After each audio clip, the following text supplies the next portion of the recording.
barnaamijka kobciye waa barnaamij tixano ah kana kooban 30 qaybood kuwaasi oo taabanaya nolosha qof kasta oo naga mid ah. Kobciye waa daqiiqado kooban oo kobcinaya naftaada ha u daymo la'aan. waa diyaarintii iyo soo jeedintii al-ustaad coach Maxamed ibn Umar. بسم الله والحمد لله والصلاة والسلام على رسول الله. السلام عليكم ورحمة الله وبركاته. كسو دوادا برنامج كيني كبعية يا 10 عنوان كيسو يهي أود عفنتو لا ضهي والكاظمين الغيظ والعافين عن الناس والله يحب المحسنين. الله oo amaanay dadka wanaagsan ayaa ku tilmaamay inay yihiin kuwa damiya caradooda dadkana cafiya. nasiib dari waxa buuxa dadka hela inay had iyo gooraaleba aarsadaan libintana ayagu ku dambayso jecelna inay nacab iyo cuqdad uurkooda ka buuxiyaan. qofka cafiyaha ah ayaa subaxii soo toosaya isaga oo faraxsan oo firfircooni ka buuxdo kuna talagalaya in dunida dusheeda ku nool yihiin ugu yaraan dhowr qof oo aragiisa ka helaya iyo kuwa kale eray wanaagsan oo dhiirigeliya ka filanaya iyo kuwa la dhaqankiisa ku farxaya. qofka aan cafinta aqoon ayaad arkaysaa in waagu u bariyo asaga oo qof raba inuu ka aarsado mid kalena u faruriyo qaniinsanaya halka mid saddexaad uu maskaxdiisa ku hayo oo uu ku fakarayo sidii uu faylashiisa u jari lahaa taasoo noloshiisa u bedelaysa dhibaato iyo rafaad iyo fakar iyo dib u dhac uga yimaado ujeedooyinkii uu noloshiisa gaari lahaa ee uu hiigsanayay.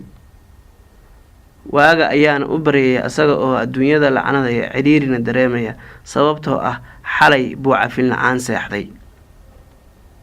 nabigeena sallallahu alayhi wasallam ayaa nin saxaabada kamida ku sheegay inuu ahlu janno yahay markaas waxaa raacay oo ka codsaday inuu la soo seexdo gurigiisa saxaabiga Cabdullah ibn Umar ibn al-Aas markaas uu weydiiyay maxaa ku mutaysatay darajadaas ee uu nabigu ugu tilmaamay.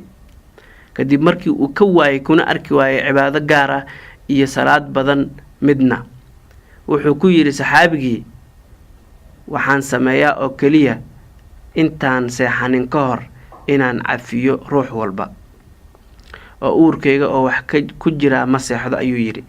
cafintu awood xoogan ayay leedahay waadna aragtaan saxaabigaas booska sare ee uu ku helay iyo jannada.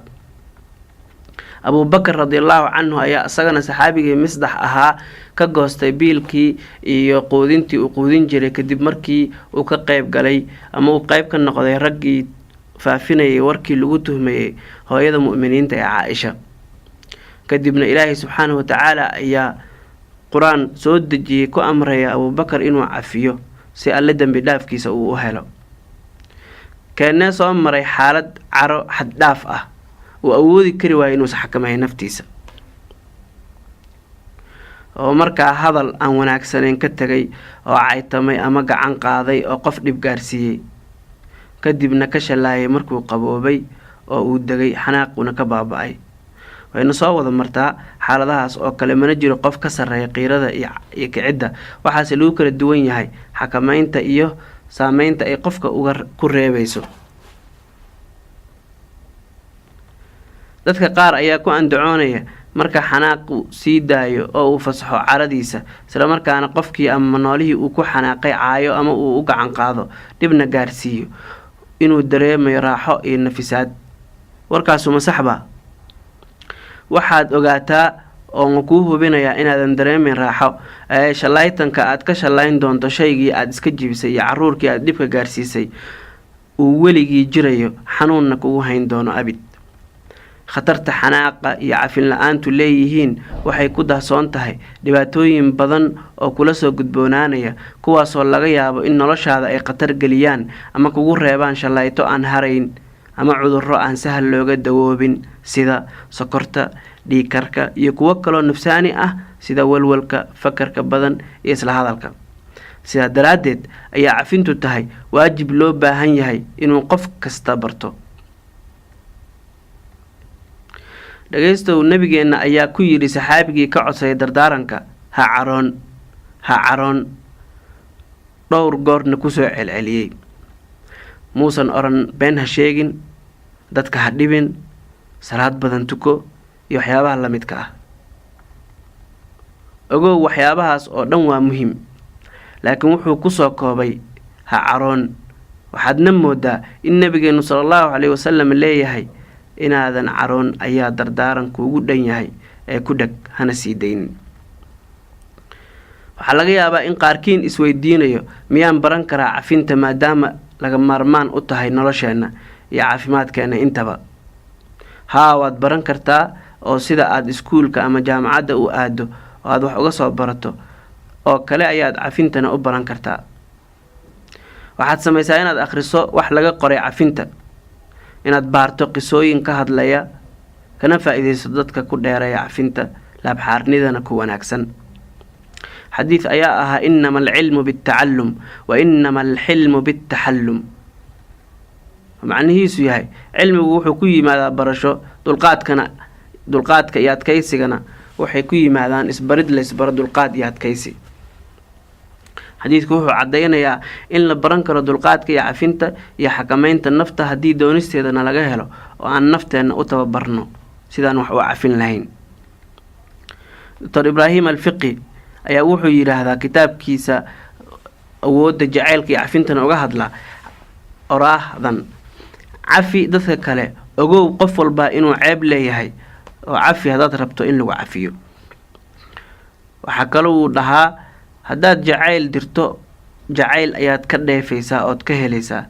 xanaaq haddaad dirtana xanaaq ayaad beddelkiisa helaysaa. qisaan rabaa inaan idiin sheego.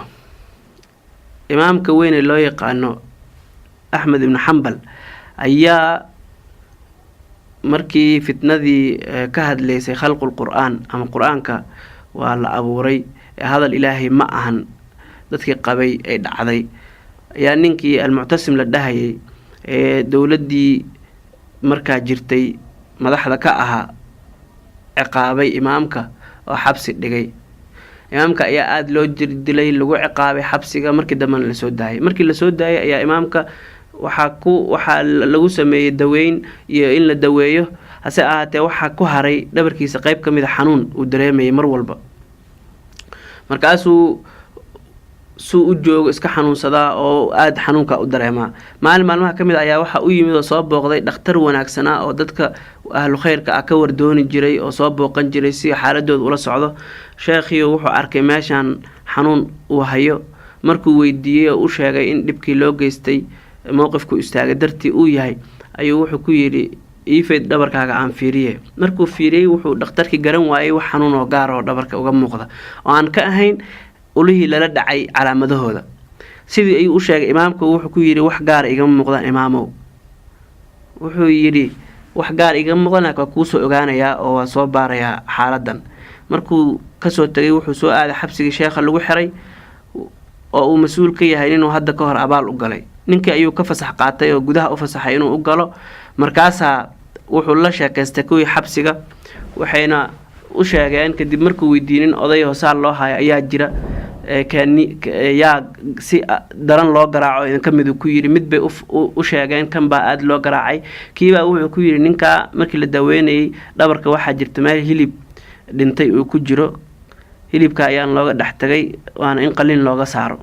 dhakhtarkii uu soo laabtay wuxuu yidhi waan soo gartay cilladda, qisadii ayuuna u sheegay dhexmartay asaga iyo dadkii xabsiga ku xirnaa. wuxuuna yidhi anaa kaa qaraya. markii uu ka qarayay marka uu sakiinta saaray dhabarkiisa ayaa imaamku intuu madaxa qabsaday xanuun dartiis wuxuu yidhi ilaahow muctasim u dembi dhaaf, ilaahow muctasim u dembi dhaaf.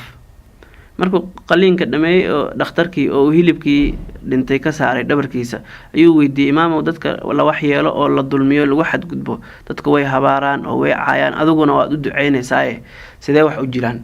markaasuu imaamkii ku jawaabay waxaan diidayaa nin rasuulkeena in adeerkii ah inaan anoo haysta imaado maalinka qiyaamaha.